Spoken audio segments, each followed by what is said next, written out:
Hola, hola a todos. Continúo con la lectura de Teología Sistemática de Lewis Sperry Chafer. Así que, bien, vamos en la página 44, leyendo el punto D, los periodos proféticos. Voy a leer una media hora, no tengo mucho tiempo. No he tenido mucho tiempo estos últimos días, pero ahí apenas puedo. Seguimos leyendo. Punto D, los periodos proféticos. Número 1, desde Adán hasta Abraham, en el cual Enoc profetizó acerca de la segunda venida de Cristo, Judas 1:14 al 15, y Noé profetizó tocante a sus hijos, Génesis 9:24 a 27, desde Abraham hasta Moisés. Durante ese tiempo la profecía del Antiguo Testamento fue escrita y en gran parte de ella cumplida. Se debe prestar atención a Deuteronomio 28:1, 33, 29, del capítulo 28.1 al 33, versículo 29, como la parte central de la predicción tocante a todas las bendiciones futuras de Israel. 3. Desde Moisés hasta Daniel. Durante este tiempo, la mayor parte de la profecía del Antiguo Testamento fue escrita y gran parte de ella cumplida. Se debe prestar atención a Deuteronomio 28.1 al capítulo 33, versículo 29, como la parte central de la predicción tocante a todas las bendiciones futuras de Israel. Desde Daniel hasta Cristo, una división de tiempo en la cual Jehová revela a través de Daniel el principio, el desarrollo y el fin del gobierno gentil, al igual que los propósitos divinos con Israel. Esa época específica incluye los escritos de Daniel, Ezequiel, Ageo, Zacarías y Malaquías. A esta edad y como parte importante de la eh, misma debe añadirse todas las predicciones concernientes a la gran tribulación, ya que ese tiempo de tan gran agonía es la semana 70 de Daniel, y por lo tanto una muy vital e inseparable parte de dicha profecía, sin importar el hecho de que siglos que son de naturaleza parentética son colocados dentro de dicho periodo. 5. Desde el primer hasta el segundo venimiento de Cristo. Este periodo recoge toda la profecía del Nuevo Testamento tocante de Cristo como de los apóstoles. 6. Desde el principio hasta el final del reino milenial, en cuya dispensación se revela que vuestros hijos y vuestras hijas profetizarán. Joel 2:28. 7. El estado eterno, que será el cumplimiento de gran parte de las predicciones.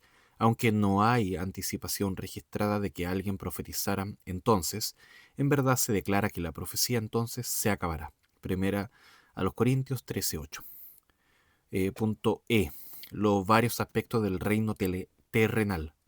Número 1. La teocracia, en la cual el gobierno divino sobre Israel es provisto en y a través de los jueces. Jueces 2:16 al 18, 1 Samuel 8:7, Hechos 13, 19 y 20. 2.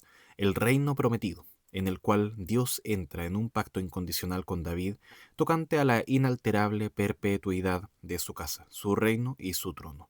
Segundo de Samuel 7, 5 al 19. Salmos 89, 20 al 37. 3. El reino anticipado por los profetas, tema en el que hay un extenso conjunto de pasajes bíblicos comprendiendo la mayor parte de la anticipación del Antiguo Testamento, aparte del mal inmediato de sus tiempos y la proclamación del juicio sobre las naciones circunvecinas. Los profetas del Antiguo Testamento hicieron mucho hincapié en la persona de su esperado Mesías, la gloria y bendiciones del reino venidero y el lugar que los gentiles han de ocupar en ese reino. En medio de esas predicciones hay un claro reconocimiento de la apostasía de Israel y del castigo que caería sobre la casa de David, pero no sin la seguridad de que el pacto davídico no puede ser quebrantado debido a la fidelidad de Jehová. Segundo de Samuel 7, 5 al 19, Salmos 89, 20 al 37. Ese castigo se manifestaría en la forma de un esparcimiento universal de Israel, donde se hallan hoy, y que ha de ser seguido por el recogimiento de ese pueblo en su propia tierra cuando su Mesías regrese. Comparar Deuteronomio 28, 63 al 68 y 30 del 1 al 10. Estas profecías comenzaron a cumplirse en relación con la última cautividad en Babilonia, 600 años antes de Cristo, y marca el comienzo del periodo que Cristo designó como los tiempos de los gentiles. Lucas 21 al 24, capítulo 21, versículo 24. y que tiene que continuar hasta el recogimiento de Israel cuando Cristo regrese y lleva la señal inconfundible que Jerusalén es hollada por los gentiles. Dentro de esta extensa dispensación gentil, hay otros aspectos del gobierno del reino en la tierra que reconoce la presencia y la autoridad de la administración gentil. 4. El reino anunciado como habiéndose acercado, pero rechazado por Israel. El reino que constituye una parte tan extensa de la expectación del Antiguo Testamento en su anuncio y rechazamiento ocupa gran parte de los evangelios sinópticos. La mayor parte del ministerio de Cristo anterior a la cruz es descrito abreviadamente en Juan 1:11. Él vino a los suyos y los suyos no le recibieron. El rey de Israel vendría a ellos humilde, sentado sobre un asno. Zacarías 9:9, Mateo 21:5. Esta específica predicción tocante a la manera del ofrecimiento hecho por Cristo de sí mismo como Rey de Israel en su primer advenimiento no debe ser confundido con su venida sin oposición como el Mesías en poder y gran gloria en su segundo advenimiento. Mateo 24, 29 al 31, Apocalipsis 19, 15 y 16. Debido a su rechazamiento en los días de su primera venida, Israel fue hecho culpable del acto manifiesto de la crucifixión de su rey, extendiendo así los siglos de su castigo. Sin embargo, el sacrificio fue provisto en la muerte de Cristo, que responde a todas las demandas de la santidad divina contra el pecado y abrió la puerta de bendición a todos los pueblos de la tierra. Romanos 11, 25 al 27. 5. La forma de misterio del reino, como fue bosquejado por Cristo en las 7 parábolas de Mateo 13, 1 al 52, continúa a través de esta edad. De acuerdo a su uso en el Nuevo Testamento, la palabra misterio se refiere a una verdad que ha permanecido hasta entonces sin revelación. La presente dispensación está caracterizada por la realización de un propósito divino que es correctamente llamado un misterio. Todo lo demás está siendo conformado a ese propósito. Efesios 3, 1 al 6 declara este propósito y ahí se ve que es el llamamiento a un nuevo cuerpo tanto de judíos como gentiles, quienes todos y cada uno son hechos nuevas criaturas por el poder regenerador del Espíritu Santo. El reino de los cielos es el gobierno de Dios en la tierra y Él está ahora gobernando en estos tiempos de los gentiles. Solamente en cuanto a la realización que los misterios del Nuevo Testamento puedan requerir. Esta es la extensión del reino en su forma de misterio. Mateo 13:11. El reino que ha de ser reanunciado por los 144.000 en la final anticipación al regreso del Mesías. Cuando estaba a punto de partir de este mundo y en relación a los eventos que acompañarían su segunda venida, Cristo declaró: y este evangelio del reino será predicado en todo el mundo, oukomene, para testimonio a todas las naciones, y entonces vendrá el fin. Mateo 24:14, Apocalipsis 2, 4 al 9. El reino es la manifestación, o esa edad que sigue al segundo venimiento de Cristo, cuando todas las profecías y pactos concernientes a los judíos y los gentiles en la tierra glorificada serán cumplidos. Esta es comúnmente llamada el milenio debido a la revelación de que será por 1000 años. Apocalipsis 21 al 6. F. Divisiones de la Biblia tocante a la historia de Israel en la tierra. A la luz del pacto palestino, que garantiza a Israel una posesión eterna de la tierra prometida a Abraham y a su simiente, es esencial el observar que, conforme a la profecía y como castigos, los israelitas iban a ser 3 veces desposeídos de su tierra y 3 veces restaurados a ella. Es igualmente importante notar que ellos están ahora en la tercera privación de la tierra y están esperando su restauración a ella cuando su Mesías regrese. Habiendo sido restaurados, los israelitas no saldrán de allí jamás, ya que la profecía es afectada en gran manera por la posición que Israel ocupa en cualquier tiempo, dado en relación a su tierra. Esta división del mensaje de la Biblia es de vital importancia. G. Divisiones de la Biblia tocante a los gentiles. El significado del largo alcance de la revelación concerniente a las varias posiciones gentiles es segundo solamente de Israel. Estos son varios. Número 1. como estando fuera de los pactos judíos y los privilegios de la comunidad, el cual es su estado desde Adán hasta Cristo. Efesios 2:12. 2. Como recibiendo una dispensación del gobierno mundial al tiempo de la última dispensación de Israel. Daniel 2:36 al 44. 3. Como teniendo ahora el privilegio de recibir el Evangelio de la gracia de Dios y como individuos a ser salvos en la nueva superintendencia natural en gloria celestial de Cristo. Hechos 10:45, 11:17 al 18, 13, 42 y 48. 4. Como llevados a juicio al final de su dispensación de gobierno mundial y en relación al trato dado a la nación de Israel. Mateo 25, 31 al 46.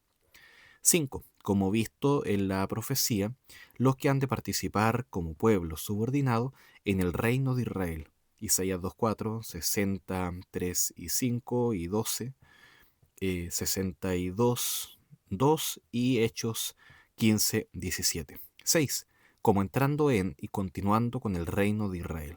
Mateo 25, 34. 7. Como participantes de la gloria de la ciudad celestial, después de la creación de los nuevos cielos y la nueva tierra. Apocalipsis 21, 24 al 26. H. Divisiones de la Biblia tocante a la iglesia. Aunque en cuanto a su historia terrenal, la iglesia está limitada a esta edad presente, esta puede ser reconocida, número 1, como vista en los tipos, representada por ciertas novias del Antiguo Testamento. 2. Como anticipada directamente en profecía, Mateo 16, 18. Y 3. Como siendo llamada del mundo y aún residiendo en este, lo cual es cierto en la iglesia en la presente dispensación. Hechos 15, 14 y Romanos 11, 25. 4. Como distinta del judaísmo. En las correctas divisiones de las escrituras, nada es más fundamental o determinante que la distinción entre el judaísmo y el cristianismo, juzgado por la cantidad de espacio dado a este. El judaísmo ocupa la mayor parte de la Biblia, incluyendo prácticamente todo el Antiguo Testamento y mucho del Nuevo Testamento. La Biblia presenta estos dos grandes sistemas y es fácilmente uno de los graves errores del teólogo suponer que estos dos son uno solo.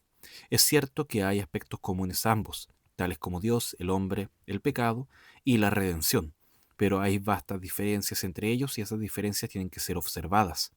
Algunas de estas son enumeradas en los capítulos 3 y 11 del volumen 4. 5.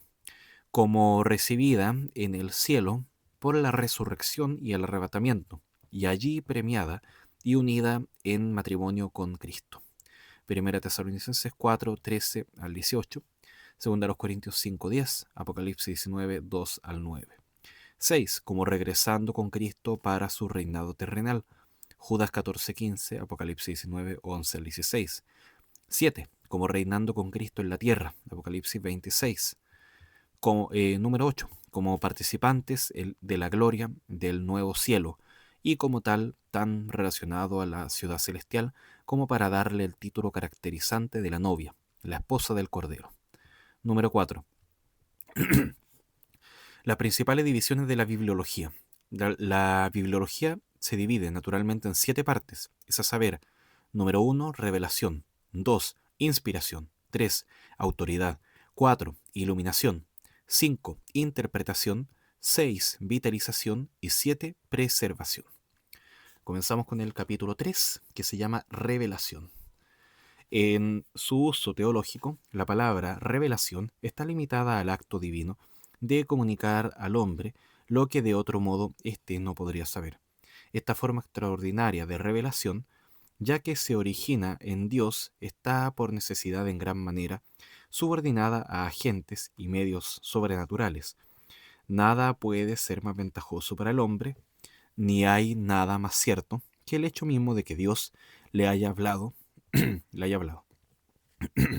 La pregunta satánica con que Dios os ha dicho en Génesis 3.1 nos lleva a la conclusión inequívoca de que siempre la sustancia del racionalismo y la duda tocante a la revelación divina es engendrada por el padre de mentira y es ajena a la intuición natural del hombre. Habiendo hecho Dios al hombre a su imagen y semejanza, y habiéndole dotado de la capacidad de tener comunión con él, es razonable esperar que tal capacidad fuese debidamente ejercitada, que a su debido tiempo Dios revele al hombre verdades tocantes, perdón, lo leí mal, ya, ahí comenzamos de nuevo, que a su debido tiempo Dios revele al hombre verdades tocantes a sí mismo y a sus propósitos, es por tanto lógico, como también que le revele el verdadero lugar que para él ocupa en el plan divino de la creación, es decir, su relación con Dios, con la eternidad, con el tiempo y al propio tiempo con la virtud, el pecado y la redención, así como con todos los otros seres del universo en el cual la vida del hombre se desenvuelve. Adán, creado como fue en el punto cero de todo conocimiento y experiencia resultante del proceso de la vida, tenía mucho que aprender aún dentro de la esfera de la existencia anterior a la caída. Dios, se nos dice, descendía y hablaba con Adán en el aire del día. Pero si el hombre, antes de la caída, necesitaba que se le impartiese conocimiento, cuánto más después de ella, cuyo ser ya entenebrecido necesita ser enseñado por Dios. A este otro hombre tiene que adicionársele además el conocimiento de lo que es el pecado y la redención. Dios ha hablado. Con ese fin, la Biblia ha sido escrita y el revelar al hombre ese gran conjunto de verdades que en gran manera alguna podía adquirir por sí solo y que la palabra de Dios revela, parece haber sido su propósito sublime y supremo. Bibliología, punto 1, diferencia de tres importantes doctrinas. Número 1, revelación y razón. La teología sistemática obtiene su información tanto de la revelación como de la razón, aunque la parte en la que interviene la razón no puede, en modo alguno, considerársela fundamental porque su autoridad es dudosa, limitada y hasta insignificante. Por la razón, según la consideramos en el contexto de este estudio, entendemos las facultades morales e intelectuales del hombre, ejercidas en la búsqueda de la verdad y sin la ayuda sobrenatural. Una valoración correcta de la razón no se encuentra frecuentemente. Ciertos hombres han sostenido que, sin dirección ni asistencia divinas, el ser humano no puede llegar a alcanzar toda la verdad que le es esencial para su bienestar aquí y en el más allá. En todas cuantas discusiones se producen en relación con este problema, la razón tiene que ser totalmente divorciada de la revelación, si es que ha de ser vista en sus verdaderas limitaciones. Tal separación es extremadamente difícil de consumar, ya que la revelación ha penetrado en un grado inconmensurable hasta lo más profundo de la civilización. Debido a esta penetración, algunas naciones son llamadas cristianas. El verdadero estado del hombre, bajo la razón, y cuando se haya aislado de la revelación, está parcialmente demostrado por las formas tan bajas de paganismo en que vive, que aún los paganos están universalmente convencidos de la existencia de un ser supremo y, debido a esa convicción, están procurando evidencias que, en su estimación, expresan su favor o su descontento. Desde que Adán caminó y habló con Dios, cuya revelación él, sin duda, transmitió a su posteridad, ningún hombre en la tierra puede estar completamente vacío de la revelación divina. Aunque desposeída en forma leve de tal revelación, la filosofía pagana es una deplorable manifestación de las limitaciones de la razón humana. Nunca esos sistemas han podido perfeccionar un código perfecto de responsabilidades morales, ni tampoco podrían inventar una base autorizada en la cual apoyar sus preceptos. De igual manera, la luz de la naturaleza y la ayuda de la razón han sido demasiado débiles para disipar incertidumbres tocante a la vida que hay más allá del sepulcro. Hablando acerca de los premios y los castigos futuros, Platón dijo, la verdad debe determinar o establecer cualquier cosa cierta acerca de estos asuntos, pero en medio de tantas dudas y discusiones es la obra de Dios solamente. Y Sócrates hace que uno de sus personajes diga acerca de la vida futura. Yo tengo la misma opinión que usted, que en esta vida es absolutamente imposible o extremadamente difícil llegar a un conocimiento claro de este asunto. Citado por Dick, Teología, página 15. No es el filósofo antiguo, sino el incrédulo moderno, quien argumenta a favor de la suficiencia de la razón humana y quien ridiculiza los postulados de la revelación. Dentro de los límites de lo humano, la razón es importantísima, pero comparada con la revelación divina, la razón es tanto falible como finita. Número 2. Revelación e inspiración. La revelación y la inspiración son en sí doctrinas cardinales de la Biblia, pero son frecuentemente confundidas. Esta confusión es tal vez debido, en gran parte, al hecho de que la revelación y la inspiración tienen que coincidir o converger en un punto, asegurar esa infalible declaración divina de la Biblia. Sin vacilación, asegura ser.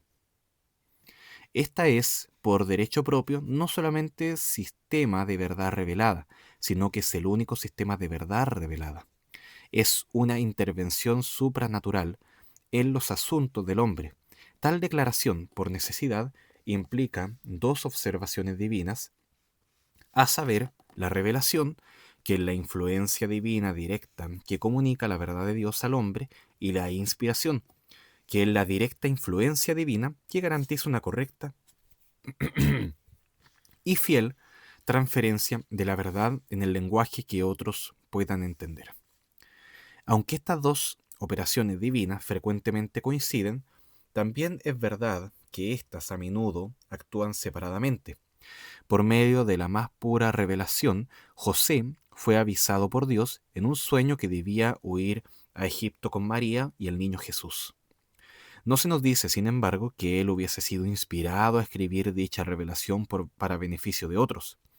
Es más, multitudes de personas oyeron la voz de Dios cuando escucharon las misericordiosas revelaciones que constituyen la sustancia de la predicación de Cristo, pero ninguno de ellos, excepto los discípulos escogidos, fueron llamados para ejecutar las funciones de escritores inspirados.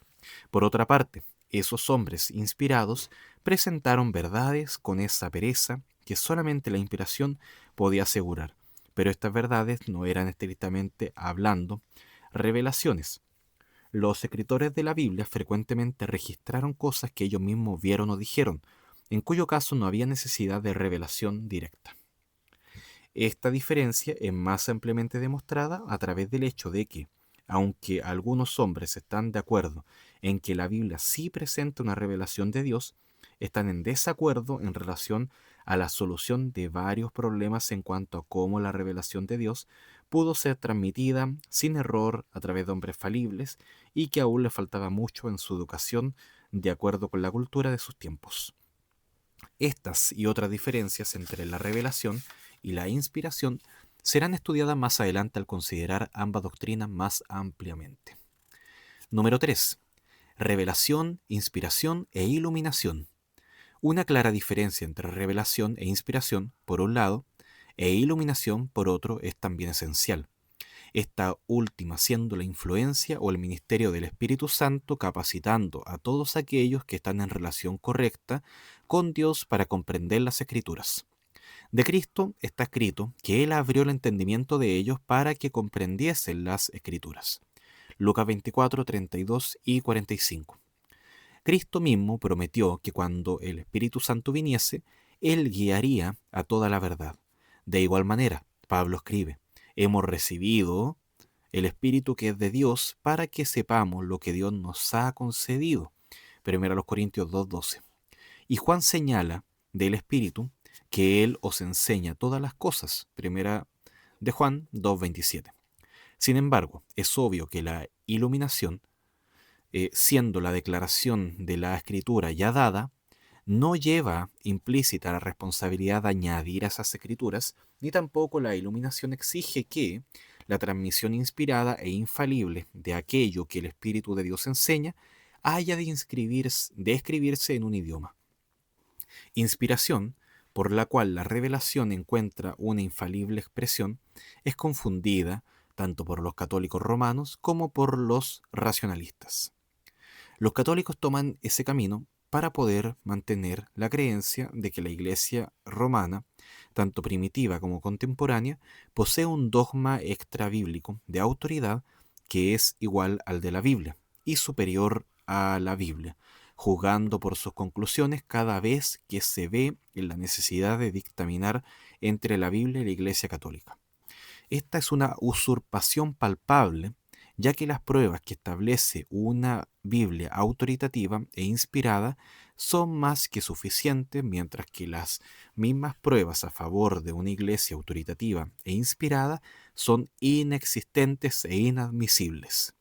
El racionalista, en uso de los argumentos de la razón, confunde la iluminación o la influencia general del espíritu, sobre todo los corazones regenerados, con la obra extraordinaria de la revelación y la inspiración. Ellos hacen esto, aun cuando admiten una revelación divina específica, al atribuirle a los escritores de la Biblia toda la variabilidad, incertidumbre y deficiencia que caracteriza a los mejores hombres, aun cuando actúan bajo el poder capacitador del Espíritu. La experiencia de Balaam, del rey Saúl y de Caifás, al proferir una revelación divina, es prueba de que la inspiración no implica necesariamente iluminación espiritual. Y por otra parte, el hecho de que un sinnúmero de aquellos que han sido bendecidos por la iluminación espiritual no reciben revelación ni ejercen las funciones de la inspiración es prueba suficiente para desarmar las creencias del racionalismo. Es significativo que en un pasaje, a saber, 1 Corintios 2, 9 al 13, hay referencia a la revelación en el versículo 10, a la iluminación en el versículo 12 y a la inspiración en el versículo 13. Finalmente, tanto la revelación como la inspiración pueden distinguirse de la iluminación, y ello en que la iluminación es prometida a todos los creyentes, en que ésta admite grados, ya que aumenta o disminuye, en que depende no de la elección soberana de Dios, sino de una sincronización personal con el Espíritu de Dios. Y sin esta condición, nadie podrá recibir jamás una salvación personal, 1 Corintios 2:14, ni el conocimiento de la verdad de Dios revelada. Número 2. La naturaleza de la revelación. Desde la primera revelación de sí mismo en el huerto de Edén hasta la consumación celestial, cuando los redimidos puedan conocer cómo son conocidos y cuando lo que es en parte se acabe con el advenimiento de aquello que en el concepto del entendimiento espiritual es perfecto, 1 Corintios 13, 9 al 12, aun cuando en los tiempos pasados Él ha dejado a todas las naciones andar en sus propios caminos, Hechos 14, 15 al 17, Dios nunca se ha dejado a sí mismo sin testimonio. Él ha obrado con fidelidad constante, con el fin de que los hombres puedan ver más allá de su horizonte innato y captar hasta cierto grado las verdades y los aspectos de una esfera más amplia. Dios ha buscado, por todos los medios posibles, manifestarse a sí mismo, sus obras, su voluntad y su propósito. Con ese fin, por medio de su Espíritu Santo, Él ha movido a los hombres a desearse este conocimiento. Este actuar divino de mover los corazones es de esta manera expresado por el apóstol Pablo a los atenienses, para que busquen a Dios, si en alguna manera, palpando, puedan hallarle, aunque ciertamente no está lejos de cada uno de vosotros. Hechos 17, 27. Mientras que el más elevado y específico aspecto de su más profundo deseo, en el que todos los redimidos pueden participar, es expresado de esta manera por el apóstol Pablo, a fin de conocerle y el poder de su resurrección y la participación de sus padecimientos, llegando a ser semejantes a él en su muerte. Filipenses 3:10. Ya que el fin supremo del hombre glorificar a Dios y gozarse en él por siempre, el hombre no está limitado en la esfera de su propio ser, aquella en la cual fue colocado por la creación. El camino está abierto para que él se mueva hacia esferas celestiales y conozca aún ahora algo de su privilegio sublime del compañerismo con el Padre y con su Hijo Jesucristo, poseer la vida eterna y anticipar una semejanza con Cristo. La revelación divina es el hacer saber al hombre todo lo que él debe saber, lo cual se encuentra entre el punto cero en el que comenzó su carrera como criatura y el carácter final de entendimiento, debido al cual él, siendo redimido, puede tener comunión ininterrumpida con Dios en el cielo y responder inteligentemente a las cosas de Dios en las esferas eternas. En general, se realiza una revelación divina cuando cualquier manifestación de Dios es discernida o cualquier evidencia de su presencia, propósito o poder es comunicada. Tales manifestaciones pueden ser descubiertas comenzando desde el gran tabernáculo de la creación hasta la más pequeña experiencia del más insignificante de los seres humanos. Tan estupendo, de largo alcance y complejo es este sistema de verdad que cualquier esfuerzo en delinearlo o clasificarlo será necesariamente incompleto. Bien, lo dejamos hasta acá, lo voy a cortar en la mitad porque tengo que ir a buscar a mi hijo al colegio y que lo dejo hasta acá nomás. Entonces leímos de la página 44 hasta la 54. Bien. Un abrazo, nos vemos. Chau, chau.